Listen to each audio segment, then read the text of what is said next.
ఈ మధ్య నేను 'రోజా' గారి ఇంటర్వ్యూలో చూసాను. குழந்தை பொறக்காதுன்னு சொன்னாங்க டாக்டர். ஆக்சுவலா எனக்கு 2000ல மேரேஜ்க்கு முன்னாடியே ஃபைப்ராய்ட் வந்தது யுட்டரஸ் மேல. తన ఫైబ్రాయిడ్ సర్జరీ వల్ల ప్రెగ్నెన్సీ కలగడం కష్టమని చెప్పారు. దాని గురించి తెలుసుకుందాం.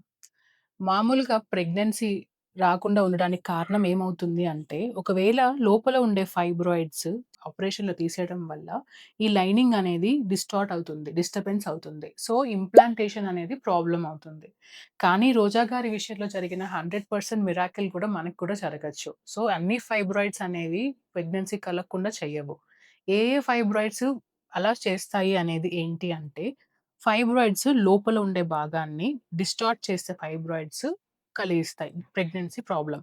ఇంకొక ఫైబ్రాయిడ్స్ ఇక్కడ ఫైలోపియన్ ట్యూబ్స్‌ని బ్లాక్ చేస్తే లోపలికి రావడానికి ప్రాబ్లమ్ అయితుంది. సో, దానివల్ల కూడా ప్రెగ్నెన్సీ రాదు. మోస్ట్‌లీ బయట ఉండే ఫైబ్రాయిడ్స్ వల్ల ఇన్‌ఫర్టిలిటీ అనేది అస్సలు రాదు. సో, ఫైబ్రాయిడ్స్ దాని లొకేషన్ బట్టి, సైజ్‌ని బట్టి అండ్ మీ సింప్టమ్స్‌ని బట్టి సో, ప్రెగ్నెన్సీ వస్తుందా? లేదా? అనేది డిసైడ్ చేయవచ్చు. అండ్ ట్రీట్మెంట్ కూడా దాన్ని బట్టే డిసైడ్ అయితుంది. సో, అన్ని ఫైబ్రాయిడ్ సర్జరీస్ వల్ల ప్రెగ్నెన్సీ అవ్వకపోవడం అనేది ఒక అపోహ.